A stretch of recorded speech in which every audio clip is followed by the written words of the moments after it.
Hello and welcome to Tennis with Evelyn. And today I'm going to talk about a very controversial subject in our world, which is the US Open's mixed doubles. And I will explain why I am so irate about this setup. Let's start with looking at who has been invited to the tournament and go over a little bit of the details of it and compare it to last year's tournament, and that will really tell why I feel the way I do about this tournament this year. This year, if you look at the entrance, and they have the direct entrance and then wild cards, I don't know what the difference is because it's basically all the same. It's basically a pairing of a big name top 10 male player with another big name, top 10 or so forth, female player. This is not typical of mixed doubles. In fact, this is very atypical of mixed doubles. These are 14 teams, and there's going to be a couple of more wild cards that are added. I don't know who they will be. But if you notice the name at the bottom, Arani and Vavasori, well, that's the picture of them above, accepting their trophy from last year, and you probably don't really recognize their names in addition to all of these big time names. Well, that's because previously, let's just take a look at last year, and it takes a couple of pages to bring it all in together.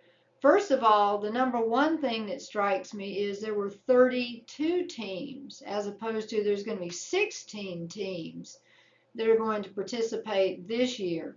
And if you look at the names, other than Badosa and Tsitsipas, who were an item last year, I think Badosa is playing in it again this year, but with a different partner.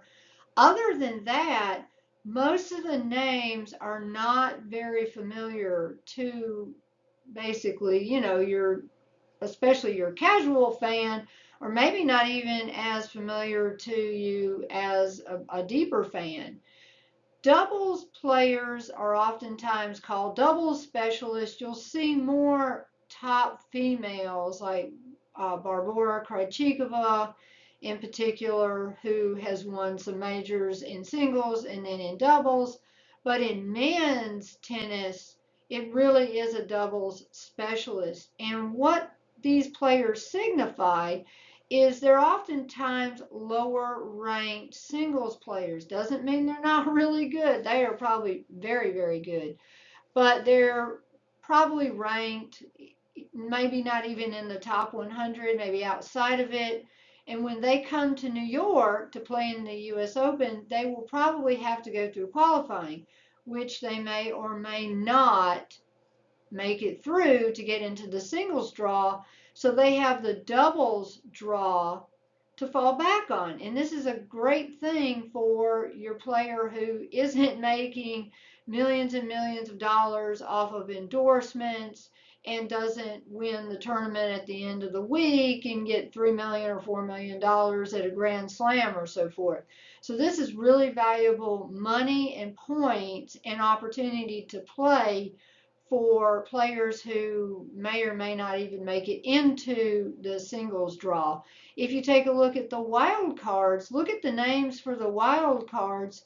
It's all Americans that they brought in. It gave Taylor Townsend and Donald Young an opportunity to almost win this tournament last year. So you're giving people like Lerner Tien, who we now know about him, gave him an opportunity to play last year. First of all, we've cut the whole draw in half. And so I want to talk about why in the world did they do this and what have they really done? Well, doubles is a lot about testing. And this year at the Wimbledon finals, a club I'm at, they were going to have a breakfast at Wimbledon. It was going to start at 9 o'clock. You know how they have the Rolex ad where they show the clock striking directly at 2 o'clock? That's when the singles matches, the finals begin. Well, that wasn't what happened this year. If you noticed, the doubles actually started prior to the singles final. So the men's doubles final started at 8 o'clock Eastern time, And the women's doubles started the next day right before the men's final. So it's almost like they didn't get the message that there's been a change. And why do I think they changed that? I think they did it in order to build excitement for the singles, which for the men's, I don't think you had to do much building. That was Sinner and Alcaraz. Build some excitement, get some people sitting in, getting into their seats, because the doubles finals, a lot of times they would be after the singles, and so you could tell half the audience they were already on the tube going to Heathrow or wherever. So it was a great way to get more people to watch it. Now, remember what I'm talking about. I'm a singles player and I only play singles. I'm not much of a doubles player, but I will admit that I enjoy watching doubles on television. And I'm oftentimes appalled at my fellow tennis players who are mostly doubles players who don't watch it. I mean, please watch these players. They deserve it. And now look what's happened.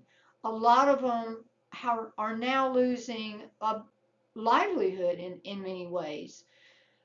What else have they done? They are doing for this tournament this year, it's a fast four, meaning it goes to 4 games. Another guinea pig testing out that I don't like. I like to keep it at 6 at the very least. So they're using it as a kind of another little testing, right? They have no ad, which I think is probably familiar to most people if they watch doubles. Again, that's a lot about testing. I think they really want to test out and see what do people really think about this. And I think the biggest issue is if you look at the names of the people who are in this 2025 mixed doubles, it's all big names. This is a big buzz. It's actually going to occur a couple of days before the larger tournament begins. So they've basically addressed the issue that they had in 1999 when McEnroe and Graf played together in mixed doubles, and then Graf pulled out. Some say because she was dating Andre Agassi at the time, but others may point to the fact that she was actually doing really well in the singles and didn't want that to interfere with her. So they've eliminated that issue, because my first thought is if Sinner is going to the final in Alcaraz, so they really want to mess around during that week playing mixed doubles. So they've eliminated that. It's going to actually happen prior, so it's a kind of appetizer to it. We saw a little bit of an appetizer at Wimbledon. Now it's a really big appetizer this time. Okay, so what are my problems with it? Well, one is it's way too celebrityized. They did increase the pot for it. It's more than it was last year, which these people do not really probably need it as much as the mixed doubles specialist types that were playing in it the prior year. So I'm not crying for Djokovic or Sinner or Alcaraz or Raducanu or any of the others who are just big multi millionaires. So I would have rather the doubles players get the bigger pot than these players get. They get plenty of it playing in the singles department. It's also a mockery of the wild card selection. If you look at who was selected last time, it's really meant to help younger players, people coming up. It's meant to help Americans. It's meant to help get some opportunities for those who need the opportunity and can really use it. Look what happened at the French Open this year with Lois Boisson getting a wild card. So it is making a mockery a bit of the wild card when you're talking about some of these teams that have been given a wild card. I mean, I don't know what the criteria was, but I think it does. Now, ask me the question, am I going to watch it? I'm sure I will, because one, I do like to watch doubles. I said I don't like to play it, but I like to watch it. And of course, I just am a fan and I'm going to watch it. It is interesting. You want to see how some of these big women play against these big men's serves and so forth. So I think it will be interesting from that standpoint. What I hope might be the lasting effect of it is that maybe if it does bring interest into mixed doubles, that next year they can keep the pot as big and extend the draw and make it back to where it was. I mean, basically, if they make this kind of an exhibition to get interest in it, I think that's a good thing. But otherwise, I have a lot of reservations, of which I have just mentioned. I would love to know what your opinions are on this, and please leave comments on it. Otherwise, hey, click like, subscribe, and I hope you come back to my channel.